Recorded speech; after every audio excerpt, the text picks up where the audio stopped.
welcome to another episode of the Big Classic Podcast.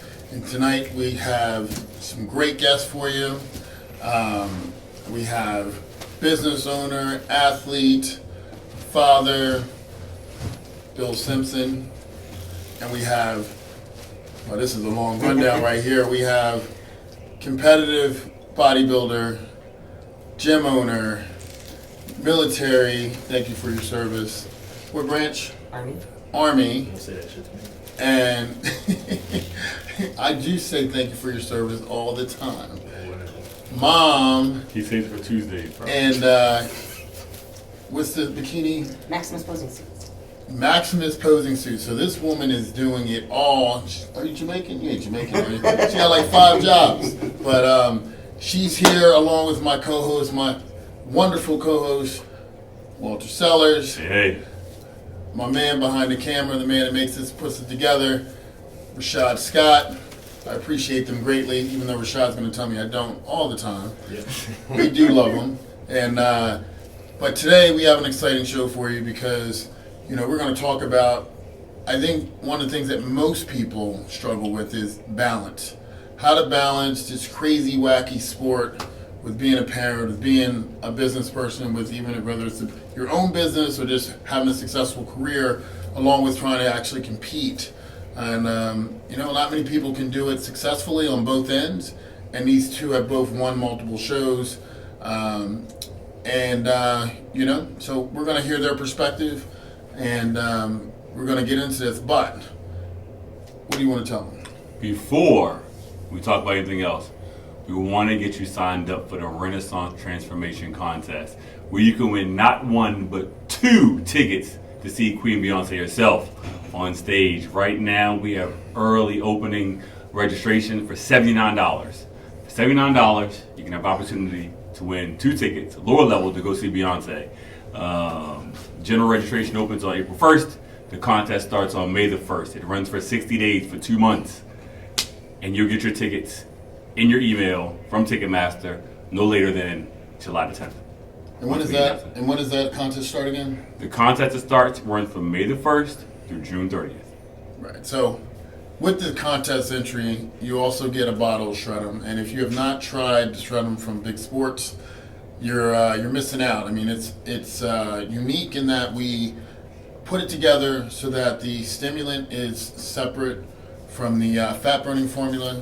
So you can control how much stimulant you're taking, which means you can take your 3 days doses during the day without it affecting your sleep. If you're a person that's sensitive to stimulants, you can control whether you're taking 100 milligrams of caffeine to as much as 600 milligrams of caffeine, along with, you know, mood enhancing products that are in that Shred-'em product. So definitely give it a try. I think you're going to love it. If you haven't tried it, you will love it.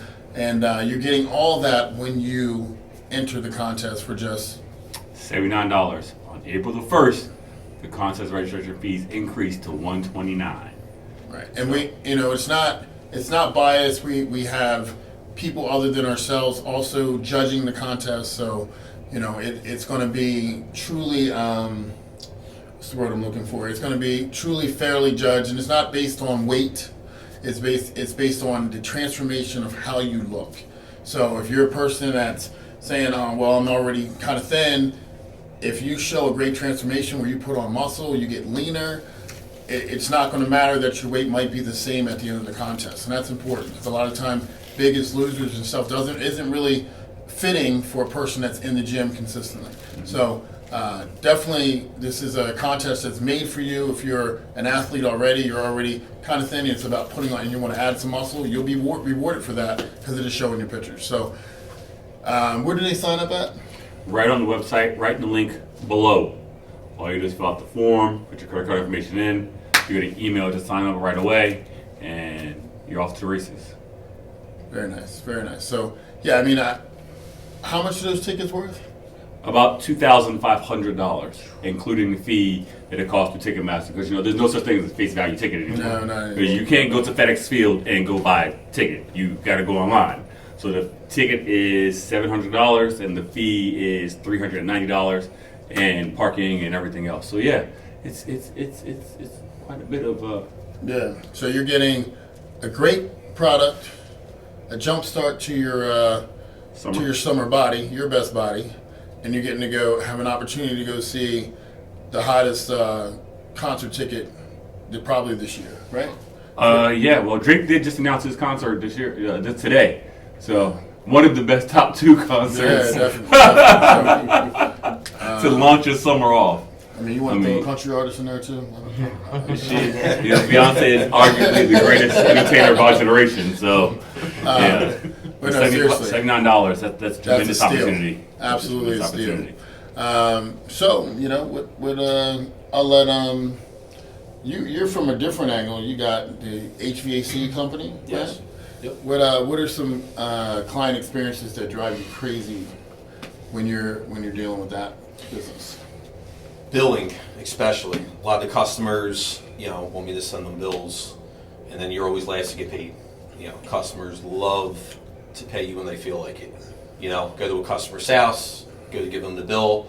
Oh, can I send it to you? Sure, no problem. And they pay you when they feel like it. It absolutely drives me insane. Because you don't pay your mortgage when you feel like it. Mm-hmm. Well, I have a family, I have kids, I have a wife, and it is one thing that drives me insane. You don't take half up front?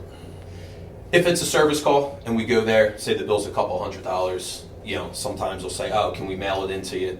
And I already know what that means. I'll get it in a month or two. Do they eventually pay it though? They do. Sometimes I have to send late fees. It's on the bottom of our work orders. But for the most part, they do send it. It's just when they feel like sending it. Right.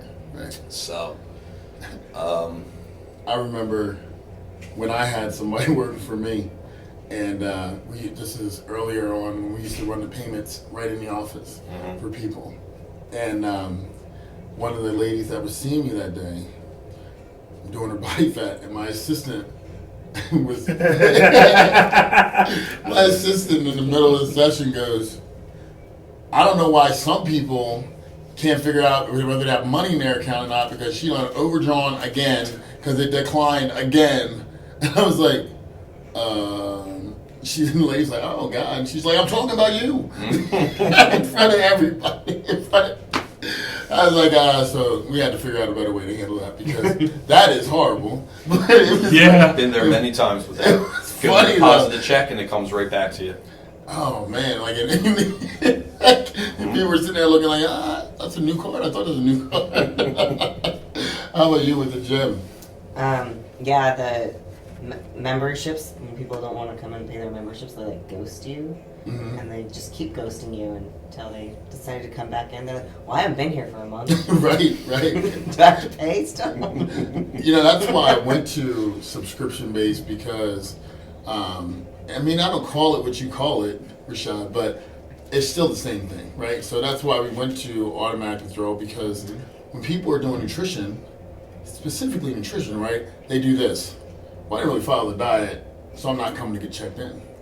And if you're not on subscription base, then if their 3 months is up, well, I didn't really use it. I never came even once. And, I'm like, well, that's not how it works. If you sign up for something, whether you use it or not, you're responsible for it. It's your fault. You need to use it, right? But people, I think the best one I ever had was,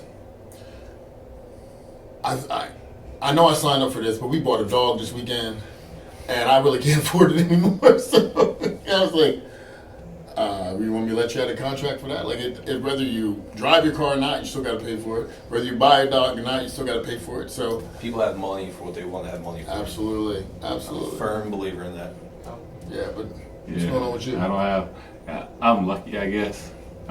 Some people say I overcharge my clients. I target my clients, but specifically the type of clientele where I'm lucky, where I don't really have any of those payment issues. My issue is that I have is that I'll let people ride for the first week or two just to kind of get a feel for how I operate, and then when it's time to should I get off the pot, are we going to sign up for a plan, or are you done? Because I'll cut people off. So I use an app-based plan for most of my stuff. I'll cut them off quick. Walter, math's not working. Oh, did you pay? Sorry, the computer won't let me give you the app without you paying. Right. And you said check. I only have one client who pays via check. He's 82 years old. Yeah, man. But when I tell you, so this is my Rabbi Herb, man. He's probably, it's some people when you go visit them or you work with them, everything just gets better. My whole day when I go visit Rabbi Herb, I should be paying him honestly, because his entire demeanor. He's 82 years old, retired rabbi, and he had early onset dementia and some other issues that we were able to do some exercise therapy, and he's much better. I mean, when we first started, he barely could, hold his fork because his hand would be shaking so much. But through the training that we've done, he writes his name, fills out my check every month, signs it, deposits, no issues. But the only thing, he always writes coded sellers. He doesn't write Walter Sellers. Right. So I go to the bank, deposit. Walter doesn't have your name on it. Look, for 3 years I've been depositing the same check. Right. Does he have a handkerchief too? I know. No handkerchief because he wears shorts and a tape. So when I went to Arnold, man, like the littlest stuff. So the package I got with it, they give you like a keychain and some other bull crap. So I took him the mug and I took him the keychain and I bought him a T-shirt. When I tell you that man was over the moon, Walter, you did not have to do that. But I got something for you. So it goes upstairs. So his wife every Thursday makes challah. Now, if you've ever had good bread before, and you've ever had fresh challah bread before, bro, life changing. So every Thursday, loaf done. Except in prep. Walter, are you allowed to have this? Yes. Okay, good. Here you go. Take one to the family. Oh, okay. Yeah, don't make it home. I'm sitting in the driveway eating it before I It's great when you have customers like that. Like even some of my customers I'm very close with. Every time we go to their house, we walk out with something. Yeah. Something. That's the but I think part of it is setting a level of expectation from the beginning, right? When you're working with your clients and you're setting up your payment and you explain to them your schedule of fees and how things work and why you charge what you charge. I explain that to my people. Listen, I'm not the cheapest. I'm not the most expensive. Because LeBron James pays $1 million for his trainer. $1 million. Well, he can afford it. Is his body any more important to him than yours is to you? And everybody sits there. I guess, yeah, exactly. So pay my $2,000 or $1,000, whatever your fee is, and that's that's what it is. But it's because I want to make sure that you're invested in what we're doing. If you don't see a value in yourself, then your commitment, because $29.99 a month, I can sell it all day long. That's easy, right? But that doesn't give me the usership. That doesn't give me the referrals like you were talking about a minute ago. We don't get the clients who send you other people because their experience has been that good. Well, so here's my question with that. When you have because I don't have that issue with billing when you're dealing with your regulars that come in and train with you, right? 3 and 2 and 4 and 5 times a week. You're not dealing with that kind of stuff because when you target a certain clientele, you're just not going to have to deal with that. Like Bingo. The ones that are paying the most typically don't squawk over a couple dollars here and there. They're actually, if anything, like, I don't pay ahead, I'm gonna take care of you. Because they have it. That's right. It's the ones that don't have it that are spending, like, when they spend that $700 or $1,000 with you, like, they need that to work. Sure. Right? Because that's like they had to scrape for that $1,000. Absolutely. But I guess what I would say is, when you're trying to figure out who you're going to work with, sometimes, and this is my issue, sometimes wanting to make every program specific to that person keeps a bottleneck on how many people you can actually do. I agree. Right? So, and no matter how much you're charging, the problem with charging too much is the expectation becomes so much greater. Absolutely. Right? So, but how many people can you truly do with great quality once you get past 50 people? So that's the key. So for me, I have programs built out for as many situations as I can think of. I mean, I sat down before I decided I was going to embark on this business. I sat down and wrote out all the roadblocks that I could foresee coming up. Yeah. Right. and a friend of mine turned me on to using the app that I use, and it manages my day-to-day operations for me. So in that app, I built out 12-month program, 6-month program. My 6-week program, which is my bread and butter, that sells more than anything else. That's a no-contact program. I sell for $279. It's a 6-week program. It's got a 15-pound guarantee. If in 6 weeks you don't lose 15 pounds, I give you all your money back, all $279. But you have to put your photos in every week. Right. You have to log every single. You have to go through every single exercise, do every single thing. You're going to lose 15 pounds, and if you weigh more than 130 pounds, you're going to lose 15 pounds. Sure. So that's a no-contact program. That's my bread and butter. That sells probably 60 or 70 programs a month, and I've never even, other than setting up the initial meal plan, I never talked to them. But when it comes to my one-on-one clients, like you said, once you get to that critical capacity, how do you filter off? And I think that's kind of a place where both of us, I think, are probably at. But that's the benefit of having the type of relations that we have. If I have someone where I can only get them so far because they're doing a show prep, I'm going to hand them off to Fred. Like I have a client right now, he doesn't know it yet, but once we get to around 4 weeks out, I'm going to hand him off to Fred, because Fred will be able to do that, the tighter, okay, different set of eyes. Yeah. Where it's stuff that I can't see, that I don't know to look for, Dial that he'll be able to help me dial in on. And those are the types of things that make this type of relationship and this type of business important, is you can never stop learning, and you surround yourself with people who are going to help push you to the next level. There are things that I'm sure I've helped him with, along the way.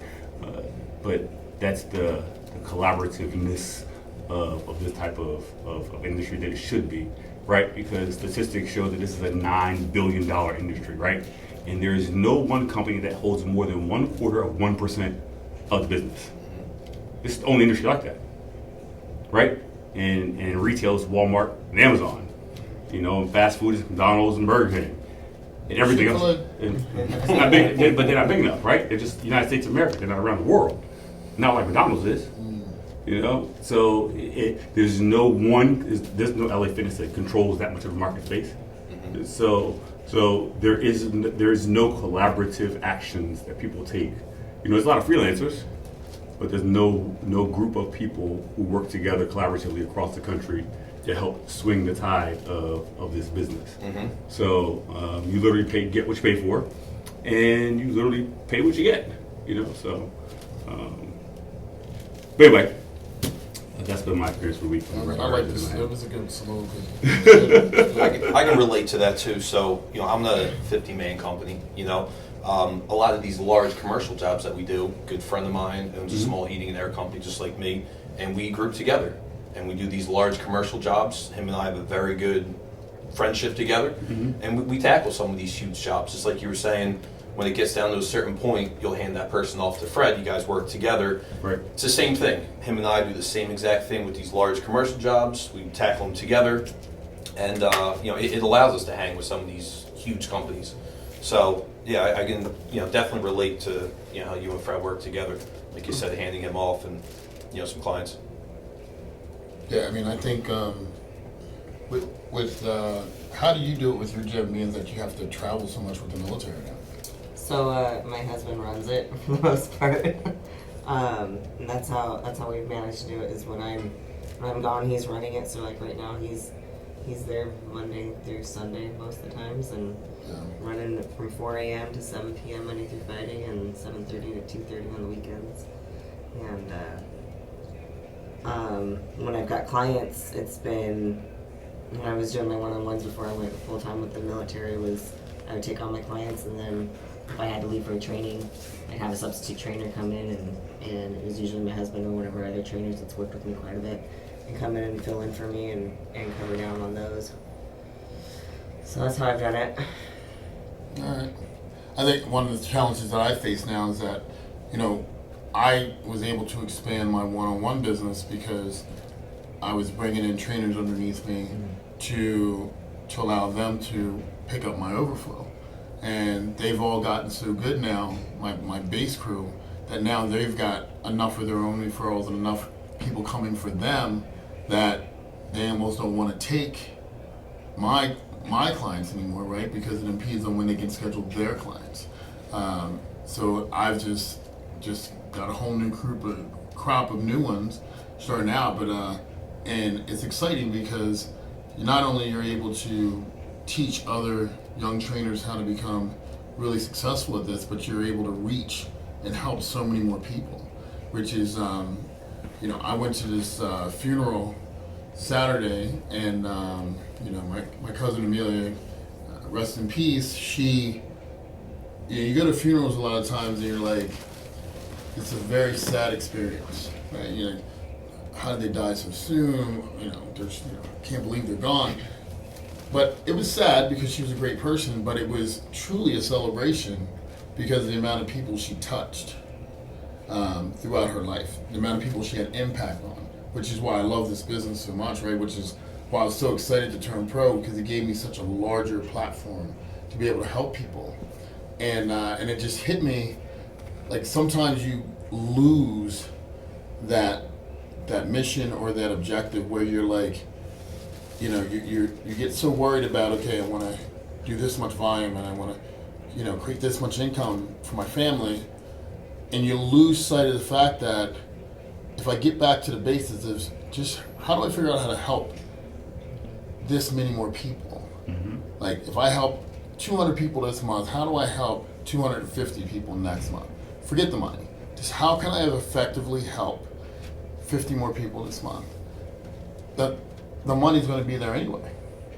Except, now the authenticity in what you're doing becomes so much better, which is why I always have an issue with these companies that go, sign up for $199 and everyone's getting the same program. Mm-hmm. Right? Like, because no one's really, yes, they're going to improve, but it's one of those things where it's a fine line where I can give you what's going to work, or I'm going to give you what's most optimal for you, right? And I don't think either one's wrong. It's just a matter of what you feel good about, So there's the interesting part. I agree 100% wholeheartedly, but that's where the customer qualification comes, right? The sales process is the sales process where they sell the widgets, this plan, that plan, whatever. When you have your initial consultation with your client, everyone that goes to my website or gets referred to me, I have the same type of question I ask. What are your goals? How invested are you in this? How is your support system at home? How are you going to deal with the change when it happens? More importantly, how committed are you to this process? And I ask the same questions in 5 different ways to make sure I get the right answer. Mm-hmm. And then I'll be able to determine what I think is the best course of action. Now tell them, listen, you seem like you know your way around the gym pretty good. I can give you guidance as to what I think is best for you based on your needs. Here's a 6-week program, 12-week program. Stick to it. We'll check in once a week. We don't have to call. We have to text us that you're going to be doing your stuff. Sure. Conversely, if I got a client who's 40% BMI, who needs someone to pat them on the butt or put a foot in the ass, I'll give them that, but they're going to be more because they require more work, right? They require more hands-on. I know, I'll use myself as an example. Once I get going, I'm going. Mm-hmm. Sometimes it takes me a little bit while to get my fire going, but once I'm in, you're all in. I'm in. And a lot of times that'll happen. So my clients, I'll start. We have our first conversation. My goal is not for you to be my client in 6 months. My goal is for you to send me 3 more people in 6 months. And if we're starting off at 4 days a week or 3 days a week, and you're paying me $2,000, well, after 2 months and you've been consistent, you don't need to see me 4 times a month. Maybe you see me 2 times a month, and now your fee goes down to $750. Mm-hmm. Because I know that I'm not wasting my time. I know that you're following the meal plan. I know you're doing what you're supposed to do. You're doing your off-time cardio. You're doing your workouts where we're not together. Unless you just want to see my pretty face, I have no reason to and I think that's the ultimate goal, and that's the issue that we run into, right? I have a lead source. We have lead sources where they send you clients every day from all over the country who are looking for specific things. And for me, because I don't have a team like Fred has, I don't have enough people to hand. I can qualify and close people on the phone, take the money on the phone, but if I don't have time to properly service them, who am I fooling? Yeah, we're gonna revisit that too. Yeah, you know, We're gonna revisit. you know, that's the hard part, you know. But I also know what my vision is. My vision is I want to open a facility that focuses on people who are underserved, because I need people to understand how important it is for their nutrition. You know, my focus is on women, right? Because women are the most underserved in the world, period, when it comes to fitness. But they spend 67% of all the money that's spent on health and fitness. 67% of every dollar, 67% of every dollar is spent by women in a gym or on a nutrition plan. And they spend on average, you ready? $7,000 a year. $7,000. Yeah, But if I want your $7,000, I need to make sure I'm giving you the right service. Yeah. sure. I need to make sure I understand not just what I'm talking about, but the people who I have that I'm going to turn you over to, they know what the heck they're talking about. Yeah. You know, they're not just certified, but they understand how to create the bond and recognize if they're a good match or not, right? Because some people just don't fucking like Walter. And guess what? I don't like them either. That's okay. I mean, that's And having someone to turn them over to, that's definitely the that beauty. makes a big difference. The beauty in what we're doing. I talk to my team all the time. Like, you're not going to mesh with everybody, so do what's best for the client. Because I promise you, it's going to come back to you. Do what's best for the client and pass it to one of the other teammates, right? Yep. Like, and you know, for me, as soon as a person says, "Yeah, I got to be on time every time," I'm like, "Okay, well, you need to go over it." I'm just gonna pass you to the next person. I'm not putting that stress on myself because, you know, like, I have one client that came in, God, I got to be on time. I'm like, I don't think we're gonna work together. And he said, "No, I want to work with you." I'm like, "You don't." Nope. Nope. Like, because the thing is, like, and it's not even a matter of just Fred time, but let's be real. You saw me work with 23 people today, and at the same time, Shane wanted to see me for this. Another person wanted to see me for this. Another person needed this. I had 5 interruptions today where people are asking me questions and wanting to talk to me. How do you manage that if you don't have a team? That's right. You can't, right? And the thing is, these questions can't be answered by an assistant. Nope. They got to be answered by me. Yeah. So now, when you have 20-something people you're seeing in that day, you get off track 5 minutes here, 7 minutes here, or a client goes, "I'm jammed up in traffic, but I'm coming." I'm not the guy that looks at you and goes, "You missed out half your time. I'm only going to take you 30 minutes." That's not me. I've never ran my business that way. I never will run my business right. that way. And because that's just not me, right? Because no one's perfect. And that pendulum swings the other way. Exactly. So when Yeah. I'm stuck in traffic 30 minutes and I'm trying to get here, what do I do then? That's right. Right? So the thing is, and then people go, "Well, you should schedule out 15 minutes." Well, you're saying that because you don't have enough clients. Because when you have as many clients I have, it's not possible. That's right. It I'm ain't. jammed every single day, 7 days a week if I want to be. The only reason I don't work on Sundays is because I got to spend some time catching up on all my online stuff. Mhm. So, and oops, yeah, I got the 4 children that I got to do stuff with Be too. that. So the point is, like, when it's truly about helping people for the right reasons, it's hard to be like, "Sorry, can't do it," you know. And I mean, doctors don't do that. They can run people back to back all day long, right? But yeah, so I just think it's interesting to see the fact that, you know, let me ask you this: when you have a client and they're not doing, like, you love their personality, you enjoy being with them, but they're not changing, how do you handle that?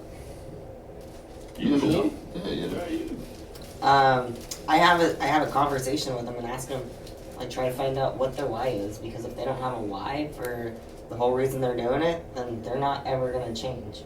And so we sit down and we try and do, like, what's your mental break? Like, what is stopping you from actually getting to where you want to do and be, and figure out, like, what is the process behind it that's stopping them, and help them find their why. If they don't have one, then tell them, you know, maybe when you figure out what your why is, come back and we'll work again. Or find them something that they're going to work for. Yeah, I love just being around you, and I love the conversation. And I feel like, you know, as much as I don't do what I'm supposed to do at home, I do it when I'm here with you. What do you say to that? That's a lot of people. What do you say to that? Do you keep them on, or you go, this person's not going to bring me any referrals, so they got to go? No, I keep working with them. but maybe we would work out a different program. Find a program that works for him. Because not everybody, maybe it's not a stringent program where it's like, hey, I have to do this. Hey, here's a menu option. If you can stick within your menu, maybe that works better for you. And you're not gonna be like, hey, you need to drink a Gatorade today. I never do the Gatorade because I don't like Gatorade. I don't like Gatorade. Well, then when I made that change to drop your calories 5%, it didn't make a goddamn difference because you weren't doing it anyway. Rashad, what do you do? You mean, so in regards to the question, you said when they just don't follow it?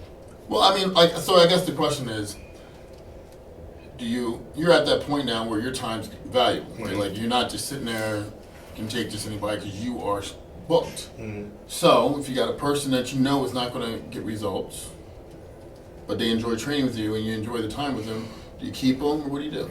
Well, I'll use two different clients. One, had a conversation with, she's been doing diet with us realistically since like 2019, and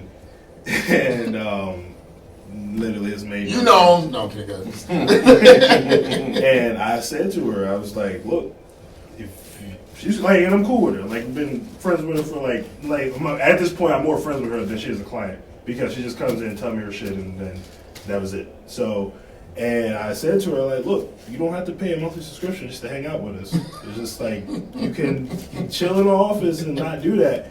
And for a little bit, that like gave her a little bit of a spark to. She lost like 10 pounds for a little bit, and then went right back to doing the same thing. So it wasn't. I was like, all right, look, it's just I don't know what you want me to do. Like, you know, you're messing up. You tell me you're messing up, so I can't do anything. So on the flip side, I have another client. He reached his goal that we initially set, and now he's just like kind of don't care about like the diet portion of it. So I just flipped it on. I was like, so what do you think about just being strong then? Because when you apply more muscle, you're at least halfway following your diet. You'll focus, like, not necessarily just powerlifting, but just like try to focus on the strength. And that gave him a different one. I said, all right, well, let me get stronger. And he's following his diet a little bit better than what he was, but it's just like a different goal to try to reach as opposed to just trying to say, yo, follow your diet, as opposed to him just being miserable the whole time, and me getting frustrated because he's not following his diet. And I was like, all right, well, let's try to focus on something else. And he's gotten stronger. Like, when we first started, well, I'll say that back. When we first made that change to do that, he was only doing like 135 on incline bench. Now, about 2 weeks ago, he did 225 for 6 on incline bench. So I'm gonna cut that part out too. But again, it worked out because he got much stronger, and it was a different goal. Yeah, so you've done a lot better with really following the diet over the last year. Yeah, absolutely. What turned on you? Like, what switched it that made you go? My goals are definitely set a lot higher, especially once we said we were getting ready for nationals. You know, nationals is not, you know, some small show that you're going to go to, obviously. So, you know, once we're you know, getting ready for a national show, it just, everything changed. You know, I dialed down, made sure I got all my meals in. You know, 'cause that's a huge goal, is obviously to get my pro card. You know, and to do that, you know, missing meals and not staying focused and, you know, doing what you're supposed to, you're never going to accomplish that. Not an option. So, you know, definitely once we, you know, Fred and I talked, we picked a show that we were going to do, and my goals just got set way higher, was to win my pro card. So, you know, dialed everything in, we, you know, cracked down, and it's been going great, you know. Nice. It's really been going great. Nice. Well, awesome. So now, with that being said, you're cracking down, things are getting great. You're doing like 18 shows a year. You're doing great. You know, if she does 10, she wins 9. You know what I mean? Like, she's doing her thing, and now we're going to try and cap it off this year with the at the NPC worldwide competition in Puerto Rico. You know, we're going to go for that pro card, which I strongly believe we'll get it. We got 15 weeks to bring you in the best shape of your life. All the muscle is there.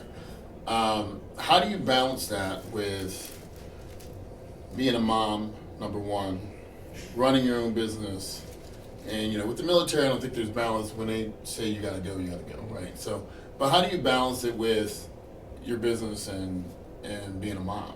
I involve my kids in it. So my kids are about as involved as I am. So they went to a few of my shows last year, and they absolutely love it. Especially when I bring home a trophy and they want to take it for show and tell at the school. Mm-hmm. So I let them do that. But they I think having your family that's supportive of it. So my husband absolutely supports me. Yeah. And being able to like time manage. So I prep my meals on Wednesdays and Sundays usually is how I prep for the week. If your coach sends you an adjustment, adjust it then. Don't wait until it's meal prep time again, because that's not how the body works. Go ahead, keep going. He made sure to tell the Walmart guy that too. Yeah, I did. I said, you know, she meal prep on Sunday. Today's Sunday. She should meal prep today, right? Trifecta. Yeah. So, that's a meal prep company, if you didn't know. Shameless plug. So, I mean, my kids are totally involved. My kids help me cook when I'm home on the weekends. They'll help me cook, and we cook everything for everybody. And they're super involved. They help me pick out my suit when I'm making the suit. So I keep my kids involved in it. And my kids like run that gym anyways. So all of our clients know who my kids are. And my girls know when nobody's out there, they're playing on the turf. And then when people come in to work out, they come back and sit behind the desk and relax. But they're involved in everything. And I think that's been the number one thing. One, because it gives them like, this is what a healthy lifestyle looks like without being like overly focused in it.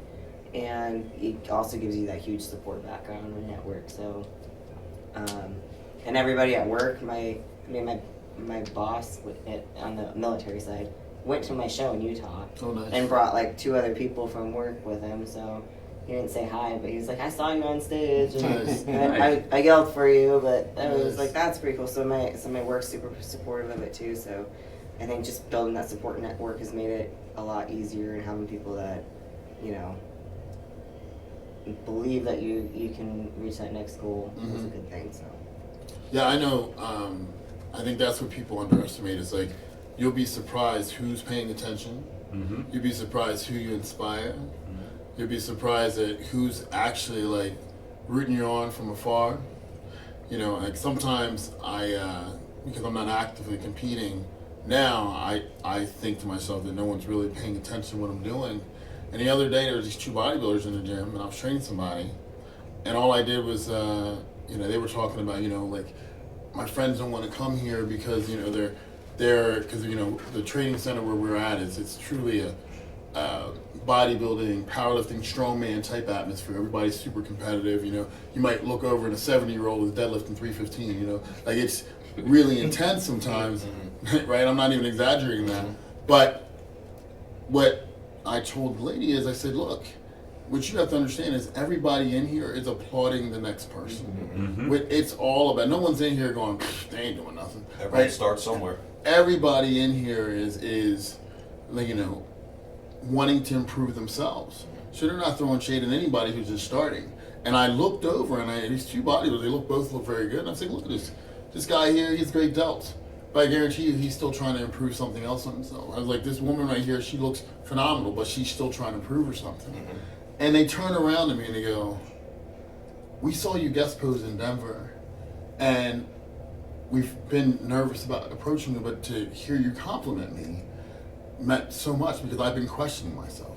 And I'm like, you just never know who needs that encouragement. That's right. And I think sometimes people see these people that are bigger than most, more muscular than most, and they go, and they're like, they're like, they fool themselves. They think this and that. And most of us are actually still Looking for something. trying to still feel like we need to be validated at times. Yeah, absolutely. Despite how much we accomplish or how many people tell us we look great.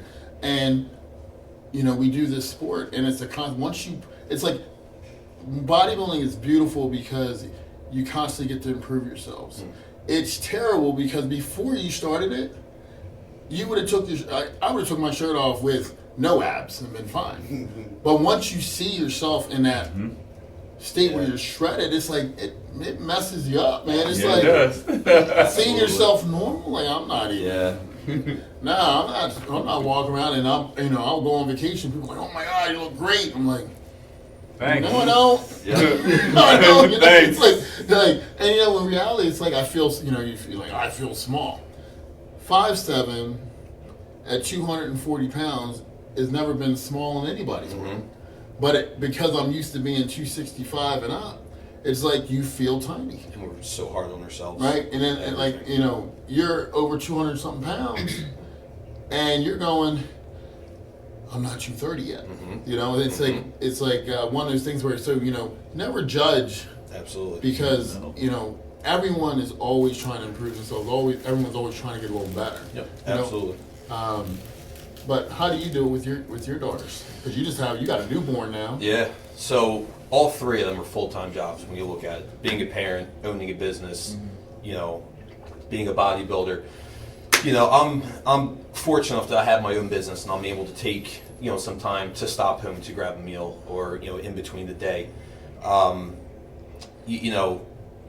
My daughter, she's 7. She is so supportive. She loves to pose with me. In fact, most of the updates I send Fred, my daughter's next to me posing.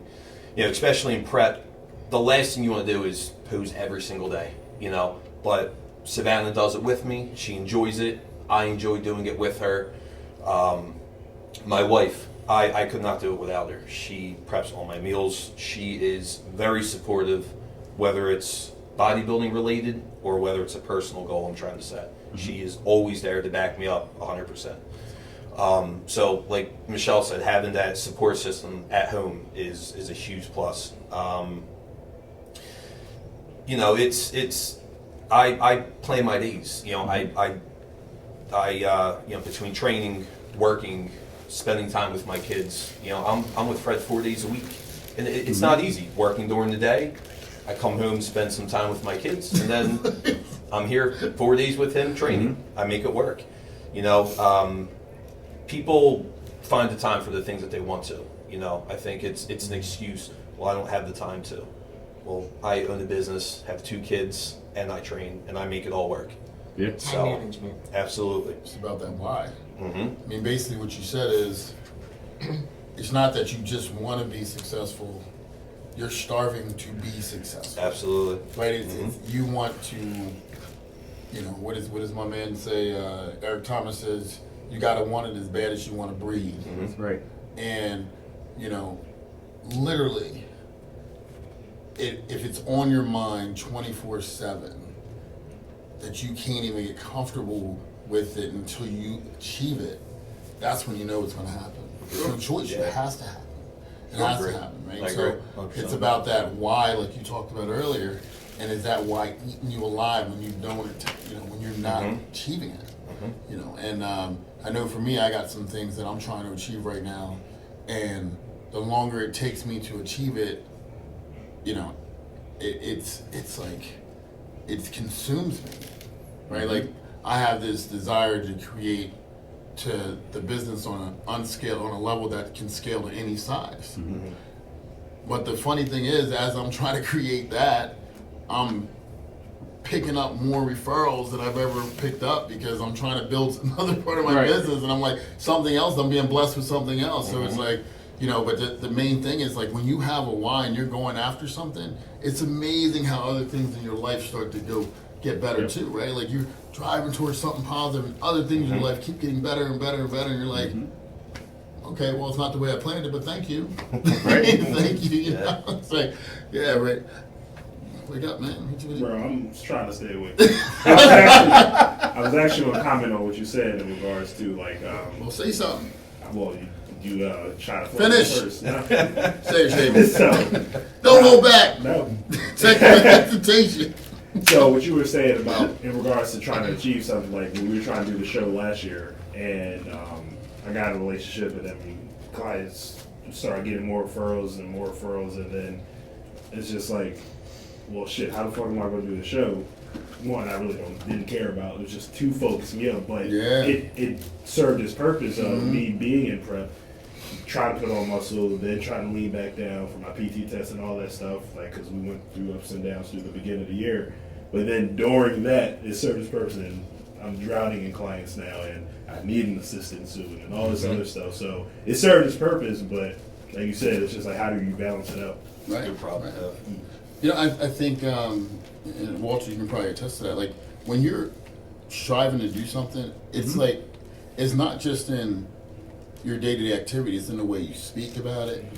Sure. It's in the way you carry yourself. It's like an empowering thing, right? Absolutely. You know, I think the true test of if you're in it is when someone close to you asks you, "Are you insane?" Shit, right? Right? If you haven't got to that point yet in whatever it is that you're doing, Yep. they haven't asked you, "What the fuck is wrong with you?" If they haven't asked you those types of questions, then you're not doing it right. Yep. You know, I don't know if there's another way to explain it. You know, I've been prolonging this off season, right? I think I texted you this morning. With this morning, I texted. Yeah, I got your diet in there, ready to print So, out. Just gotta ask you a couple questions. I texted Fred this morning. This show on December 17th, and my goals are pretty specific. I've lined out 4 shows I want to do this year, and that was the question. Like right around December 20th, my mom was like, "Are you okay?" My grandma was like, "Are you sick?" No, I'm not What'd sick. your aunt say with the banging chili though? That thing, Right? She was okay. So, you know, the true story. So I went to Las Vegas to do the show, and I picked up Fred from the airport. And Montreal, she's a freaking godsend. She's an angel. And let me stay at her house, so we didn't have to pay for the hotel and nothing like that. And she was like, "What can you eat, Walter?" "Nothing, Montreal. You got some ice?" If I didn't plan it, I don't want it. If it's not, and she says, "Well, Yep. I remember what you had last time you was here. I bought all the same stuff. It's in the refrigerator and deep freezer. But I'm gonna make some turkey chili." "Thanks, Aunt Cheryl. I'm not gonna eat it, but thank you." So good. Fred came, and she was like, "Excuse me, sir. Are you eating on the meal plan too?" He's like, "Nope." I am not. Yeah, nope. Not right now. And it was good because that's what he did. He ate it. He sat on the couch. He was like, and then he woke up. His first words were, "You think she mind if I get some more?" Yes. So, It but was you know, great. I think I say that because that's the reality of anything. If you're doing it with a passion, it's all you crazy. You know, when Michelangelo painted the Sistine Chapel, he literally lived on his back for like 4 years to paint the painting. Yep. He didn't want to do it. Yep. But if he was going to do it, he was going to do it to such a degree that it would take him to that place where it's borderline insanity, right? You know, so driven and insanity, they like kissing cousins, right? Mhm. They're next door neighbors. I mean, I'm sure your experience with you making the suits, right? Because it's like you're tapping into a market that one is a very niche group that's going to need the service, and there's so many people doing it that have considered pretty successful with it. Now you're cutting your own little space in there, and I'm sure it's like, why do I want to do? Well, not you, but people asking why are you going to do that? But you're starting to work with some top Olympians now, and you know you have your group, and like you've made suits for my people, and they've all looked extremely. I mean, they're eloquent suits. They look great. So I just asked her for one today. yeah, so, Nice. I mean that's truly a business of word of mouth. Yeah, obviously, absolutely. right? But I mean, it's just. I mean, that's a big risk to jump into that one. I mean, Yeah, it was something I kind of got into doing it because I started making my own, and I was helping a friend out, and that kind of fell apart. And one of the gals that I worked with while I was working with her, she goes, "Why don't you just do your own business?" So, well, she's like, "I have a couple clients that I need suits for. Can you just make them for them?" And that's how it started. I was gonna say, it's how it Honestly, starts. that's exactly how it started. So. Just escalates from there. Yeah, and so I've been doing it for a little over a full year now, and Nice. I had 3 suits at the Olympia, one at the Olympia Amateur. She That got has her to pro make you card feel in good. it. Oh yeah. One of my gals took 5th at Olympia, and so I mean, it's awesome.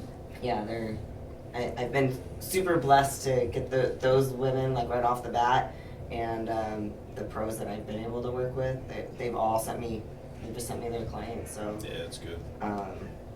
I absolutely enjoy it. It gives me kind of gives me my like therapeutic out during the day. Like I get one day I cut, and then I'll sew for a couple days, and then I just sit on my couch and just like relax and like stone stuff, and it's like my one like creative out that I can do something that I enjoy doing, and it looks beautiful on stage, and you know it's something totally unique that people like to see. That's cool. Unless she's doing it in my house, because my girlfriend, who is the absolute most supportive person, the most empathetic person, I mean, just wants to make sure when you walk in my house, you got to be fed or you got to be taken care of. I mean, she's just like, when we're getting her room ready, she's like, you know, I got to turn down this and I got to make sure she has this. And I'm like, I'm glad you're here, because I probably would have been like the bed upstairs, the couch in here, you know. But she is truly the most hospitable person, and I think she's the most hospitable person I've ever been in a relationship with. And you know, she is awesome when it comes to supporting me, but she's trying to do her suits in her therapeutic way, to sit on the floor and do her suits. It was driving my girlfriend nuts that she didn't have a bench or a seat or something for to work on. And she said, I think she asked you like 12 times. And then she just brought it in. She's like, you know what? You don't have to use it. I'm just going to put it here to make sure. She's like, it was the cutest thing. But, you know, and that's just the type of person she is. Like, you know, she makes sure that all my meals are done, you know, and when she's not working, she's here helping me. So I don't know, God, you just hooked me up, you know, but I don't know how I deserve such a person, but, you know, I plan on not fucking it up, and, you know, and but, you know. Woo! Slide to the left. we gonna do, you gotta mature and learn as you get older. You know, my second wife is very supportive, and, you know, definitely screwed that up, but, you know, we're going to do better this time, and the Lord has blessed me with another person who's unbelievably supportive, and this one is actually extremely sociable too. So I mean, she socializes like crazy. I think she likes me better than you, though. Well, you know, we become good friends. I mean, hey, That's it. another conversation for another time. But no, it's kidding. But no, it's been a blessing to have that kind of support, because doing this sport and having a not complete autonomy at home, like that level of comfort, and like I always say, there's got to be a level of serenity at home, right, in anything you do, because when you have a business, and you guys can attest to this, you know, Walter can attest to this, because your wife's super supportive, right? If you don't have that serenity at home, it makes it very hard to deal with the stresses that are out there that come along with having the business and having, you know, and I really think that's a big part of why, Rashad, you're thriving now too, because you have that person that's in your corner, you know, that's in it with you. If you got to work, you know, 50, 60, 70 hours a week, she's like, well, if you ain't coming home, I'm coming here. And it's like, I only tell a few people this, but I don't care. It's just like when I was in my previous relationship, when I would be here so much, looking back at it, it's not because it's like, well, if I wasn't helping you, well, maybe I was doing your YouTube, and then you tore your pec, and then we weren't doing that for a while, and I was just finding reasons to be here. And then I would go home with see my ex's car in the driveway, and I'm like, fuck. And I should not feel that way about going I've into been in a my relationship own like that house. too, man. That's the worst. Like when you go home and it's stressful, that's the worst. Because it's like you have to have somewhere where you can get a place to break. let it go. Yeah. Yes. And I was in prep at that time Oh too. man, so that's it's the just worst, like, bro. And this is the thing. This sport, however you want to look at it, it's a very selfish sport, and not every husband, wife wants to be with somebody like that. You know, it's not easy on the other end. Like, you know, my wife is very supportive. Whether I'm in prep, out of prep, it doesn't matter. She's there for me, and it's not easy for the other person. You know, it is a selfish sport, and you know, to have that person, you know, back there with you, makes a world of a difference. What I do find is the couples that can do it together, it builds a bond that's almost unbreakable.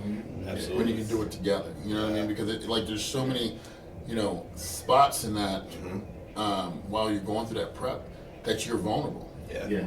That you're vulnerable. If that person, if you can trust that person to be there and help you do the right thing, like, been in situations where it's been very easy for the person I was with to say, you don't need to do that cardio. You look great. You're doing great. But when they give you that push, you might hate them in that moment. But when they give you that push to go, come on, we can go do this. Let's go do this.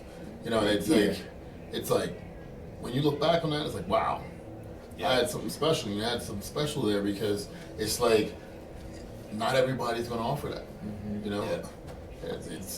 I know a buddy of mine who broke up with the girl because she's like, every time I go to do morning cardio, she try and get me some, and I'm like, I'm not getting out of bed now. Like, this is not good for my career at all. Yeah, my wife, whether we're in the hotel room day before a show, I'll eat in a couple minutes. No, you're going to eat now. She makes sure I am right on time with everything.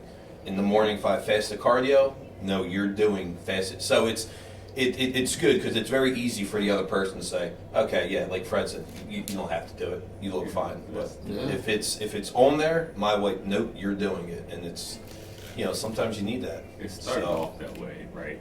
It started off, it seemed to me, and it seemed to the outside world, at least in my house, that it was selfish.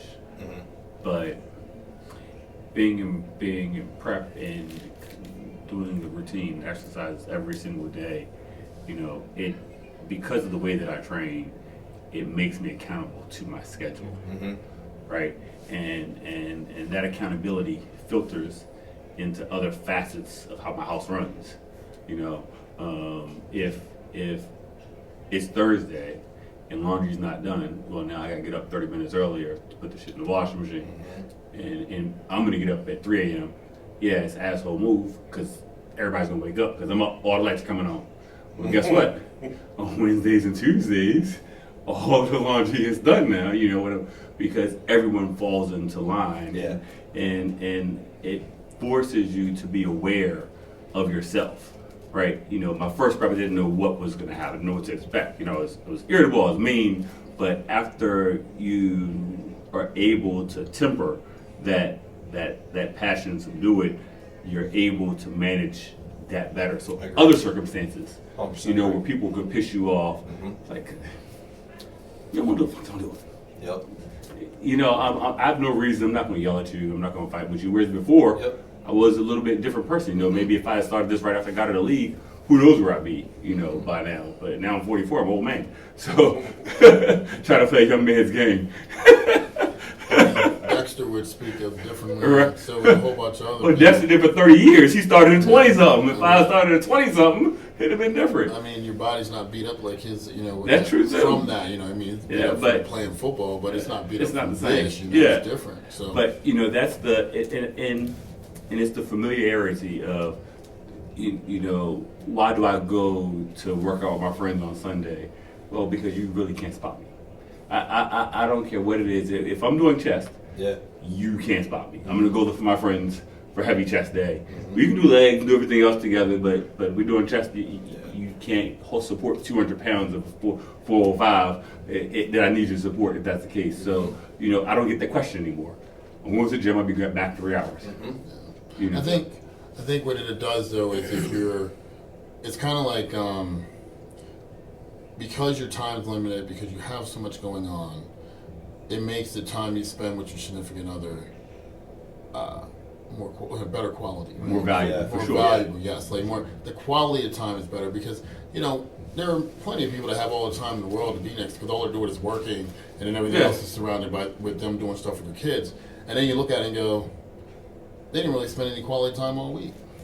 But because you're on a tight schedule, because you have so much going on, when you sit down to have that time with significant other, you're making it count. It's like you always find like you waste more time when you have more free time. Sure. Yeah. Sure. And no one forced us to do this lifestyle.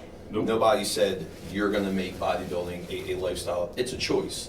So my wife can't suffer from it, nor can my kids. We go out to dinner. Yes. I either eat before we go, or I bring my food with me. Yeah. If we're going somewhere, I take my food for the day. You know, Sure. you only make it as selfish as you want. You know, it's not my kid's fault. It's not my wife's fault that I chose this. No one forced me. So you make it work. You know, and so we. I was make it work. very fortunate to have a coach when I first started that had that mindset. Like I remember I was, me and my girlfriend were snapping at the time, and she's saying, and my coach said, "What's the problem?" She wanted to go somewhere, and I was like, "It doesn't fit into what I'm trying to do." And he's like, "Wait, she's up here with you," because he lived like 3 to 4 hours away. She drove up here with you to come see me. She's not choosing to do this. You're choosing to do this. So why can't she go grab some food over here? She's like, "You're not disciplined." He said, "You're not disciplined enough to sit there and watch her eat something." Yep. He's like, "You're choosing. She doesn't have to sacrifice because you're choosing to do this." And and I had the mindset, well, if she's supporting, he goes, supporting you is allowing you to do it. Yeah. That's right. Right? And not making you feel bad for all the time you need to spend in the gym, spend training, spend posing, or if you're just too damn tired to really do things and you have to go to bed early, right? Like that's supportive. But telling her she can't eat what she wants to eat, that's got nothing to do with being supportive, right? This is your choice. Yeah, so I was actually what I find myself doing is when I'm dieting hard, everyone else around me getting fat because I'm making stuff. I'm buying stuff. Like I go in the store, like what snack would they want? Like I can't buy it for me. So I go, what food would they like? Yeah, no, I'm sorry. I do that. Thankfully, I'm like, tell me what it tastes. I can't buy it. All right, listen. I can only tell you that everyone in the house loses weight when I'm in prep. Everyone in the house loses weight because I do because they don't like to carry the bags in, right? So I do grocery shopping. Yep. I go to Sam's Club, right down the street, carry little bags in there, get them loaded up. If it ain't on my list, It ain't getting bought. it ain't getting bought. I am a list shopper. If you That's want me to get cool, something, bro. you need to tell me. And I'll put it on the list. I'll go in, boop, boop, boop, boop, boop, boop, Out. scan as I'm going through. Because Sam, in the app, you can boop, boop, boop, boop, pay, scan, out the door. You ain't got to go to a cash register. I know. You can use your Yeah, yeah. app on the phone, scan the items as you go through. Oh wow. You get to the door, they scan you out, proof is paid. No boop, way. That's out the door. Convenient. That's real convenient. Yeah, and I'm out. And if it's not on the list, so if y'all want to go to the store, y'all go by yourself. Yeah. Because y'all like to go to the store and go aisle by aisle and have $700 worth of shit and ain't got nothing, Facts. right? That is so true. So for me, 6 pounds of ground turkey, Yep. 6 pounds of chicken breast, 4 pounds of ground beef, asparagus, broccoli, Uncle Ben's rice. Yeah, I'm all set. Done. What else you want? Toilet paper? Check. Toothpaste? Check. Gummy bears. I go to the vitamin shop because I like their 1.5 liter bottles because they got the big mouth. Right? And I put my done. Keep it simple. Yep. Easy. If it ain't on the list, so yeah, they lose weight. I don't You care. have children in your house. And, yeah, I don't have those. That ain't working. That ain't Betsy is my working. kid. Does she count? Is that a dog? AMG, baby. My kids. I take them shopping every time I'm home, and we go down, get them all their snacks. They get their gummy bears, they get their cookies, they get Nice. their chips. Nice. But gotta make sure they still have their lunch snacks and they can still be kids. Exactly. I think that's the Yeah. hardest part about prep. It is. Is making the lunches and the breakfast. Because they don't eat all the breakfast. And they still want pancakes. And all that stuff looks so good. Clean Like, up You them gotta earn 'em. leftovers. I earned those pancakes, I baby. like this. God, that little piece of bacon right there. Look, Uh-huh. that looks so good. Oh, or, yeah. or your son sits there and eats half the bagel with cream cheese. You're like, I just, damn. I'm not setting myself up for failure, though. I'm not Or- setting myself up for failure. Or your daughter eats half the fruit in the bowl. I mean, it's fruit, right? It's fruit. It all looks good when It you're all on looks prep. good, bro. It all looks good. It'd be like blessing. No. Eat some milk. Snip the cheeseburger. Come back, eat the broccoli and chicken. You know what? That's one thing that I do. I smell everything. Nope. And I'm good. Yeah. And I'm good. No. Can't do it. Yep. I won't even stop. So like when I'm deep, and when I get to around halfway through the prep, I don't even go into Wawa. Like I wouldn't even go in. Off. Yeah. I like Reese cups. I wouldn't even go in. If they don't have a thing outside where I can swipe my card outside, I go to the gas station. Won't happen. I think when I was doing the Get Ready for the USA, or no, the Nationals, Karen had just had Christian, my younger two sons. And so I had to do all my shopping pretty much myself, getting ready for the Nationals. And I was like, man, I just remember like, that was the worst part. I go in and I get angry at everybody.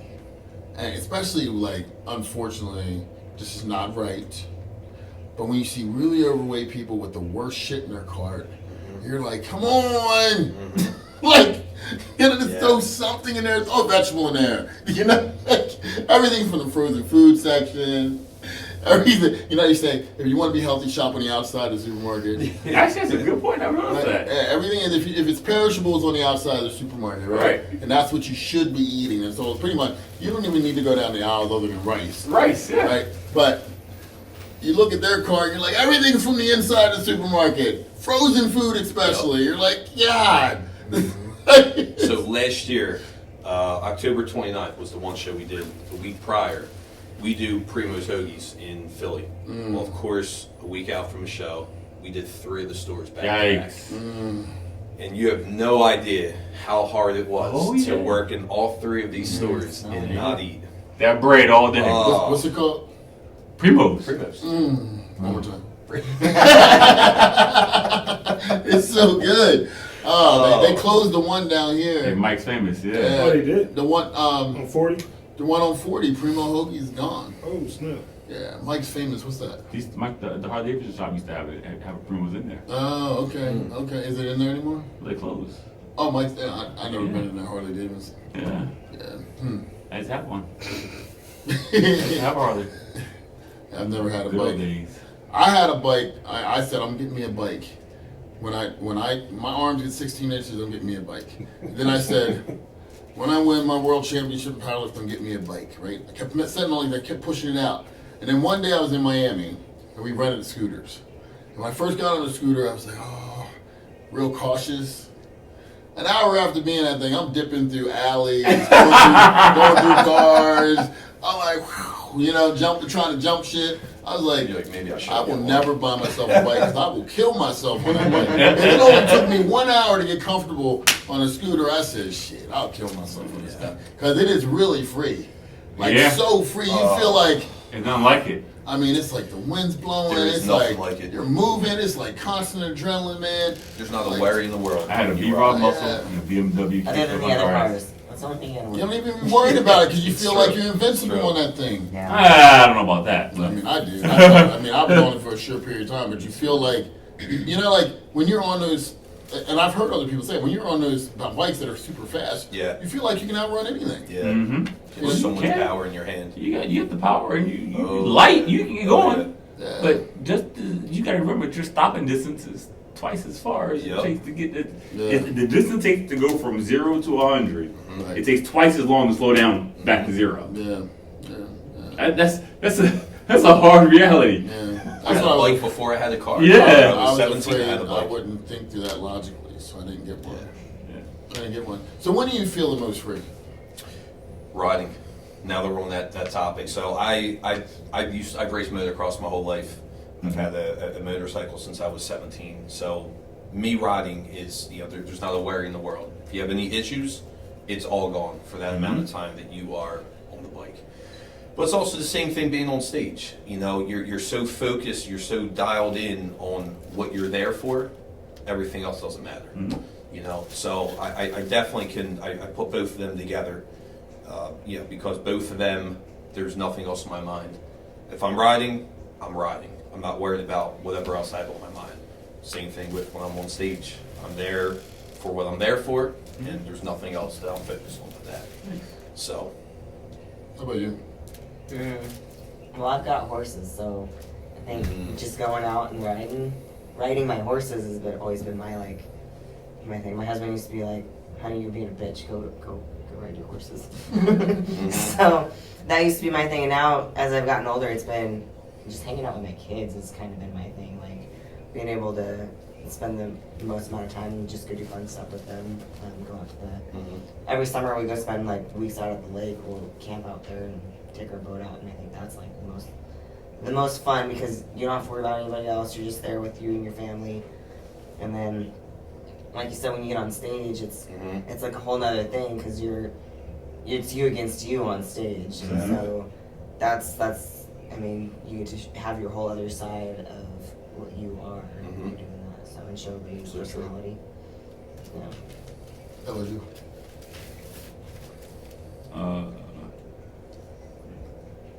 When I'm stuck under the bar, you know, it's freeing for me because all it is that minute, that second, that moment.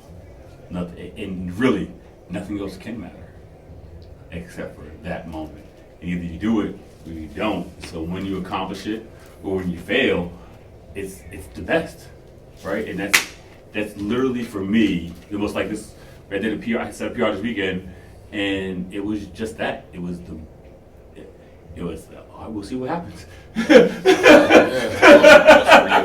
You know, but you know, it's good to roll out them dusty dumbbells, no they'll use on the corner, on the floor, roll them over, and yeah, that's it. You know, it's all on camera. It's all, you know, either you do it or you don't. Yeah. So that's for me. It's literally the lifting. It's the gym. It's not spending time with anybody else. It's just me and me. Yeah. Yeah, absolutely. It's one of two things, kind of depending on the time of year. Not really. It's just, like, for me, it's like going for a walk. Just, either I'm listening to a book or if I'm not listening to anything, it's just, I just keep walking. Like, I remember during COVID, I walked for like 3 hours just because. Really? And, like, wasn't like I brought water with me, I had protein shakes or whatever, but it's just like, I didn't have a purpose or anything. I was just walking, just free with my own thoughts. But then on the flip side, if it's like freezing cold and like I have literally nothing to do that day and like I decide to like game or something, I can just lose hours. Zone out. Just zone out because that's what I had as a kid. So I guess that's just like me going back to that. So one of the two is just lose hours doing one of them. Yeah. What about you? I don't know. I'm sitting here listening to your answers, and I'm like, is there ever a time when I don't think about something? And the only thing I like, because you know, like when I'm competing on stage, it's definitely free, but I'm still in my head like thinking about the next pose, or you know, or what and did everything in my prep go perfectly? And, like you're thinking of all that stuff, you know, like you're you know, okay, you know, grab the floor of my feet, make sure my air is blown out, make sure so it's not free. You just can't just let go because you got to be in the moment, right? Because you got to focus on making sure you're performing the best you can, and you put all that work in. So you definitely don't want to fuck that up. And then I think like, but I'm thinking like, you know, when I'm doing my routine and the audience is going crazy, it's like it's almost like I'm on autopilot. I'm not thinking about the next move because I know it so well. You know, I can feel the music and that's all I'm thinking. It's just me and nothing else. It's like almost like I'm doing my thing and it's like there's just so much energy from the audience and positive energy, you know, and I don't have to think. It just happens. My body like just knows what to do. And it's like people go, how can you not run, you know, for 5 minutes, but you can do that for 5 minutes? And it's like I can't run for shit. Feed off the energy. But you put me on a dance floor and let the music go. Yeah, like I can go. He's not lying. No, he is He's not. not lying. I can go. I mean, I The can worm go in public. He's silly. I could do. Like I can go forever, and it's like I even if I'm tired, it's like I'm just feeling energy in the music. Yep. It's just going, and so I think anything revolving around like the dance for I mean, me. it goes back to college for you too. yeah, like, I mean, we would just, for hours and hours, it goes back to high school.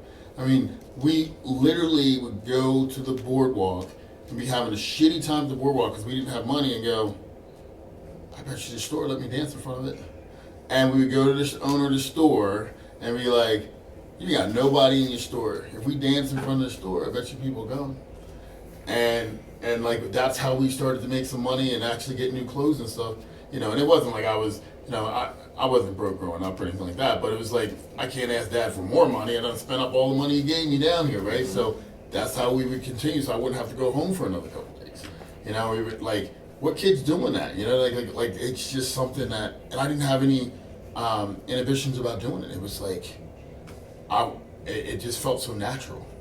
You know, so I think that's probably mine when I'm the most free. It's like, you know, and like now me and Alana sit there and make up little dances and stuff, and I'll forget about everything else. We'll just be doing that and I'll forget about everything else. Yeah, it's nice when you include your kids with it. Yeah, you know, like, My daughter, you know, I raced motocross my whole life, like I said earlier. she's doing it now, right? My daughter does it. She Wow. races, and you know, when we have that one-on-one time together, you know, I'm standing there, she's riding. It's just me and her, and that's it. You know, there's not a worry in the world when we're together. So, yeah, it's definitely nice when you imbibe your kids with it. You know, so. Yeah, well, this is good. Thank you. Appreciate you. Yeah, appreciate you having And thanks for vibing with us on another episode of Big Classic Podcast. And if you like what you heard, please subscribe, hit the like button, and drop a comment so we know what you want to hear, what you enjoyed, what you didn't enjoy. All feedback is great, whether positive or negative, so thank you. Tell others about it, and you know, tune in next time. We'll be talking about, make sure you keep your circle tight. This circle here is awesome. It helps us all improve, and so have a good week. Peace. Peace.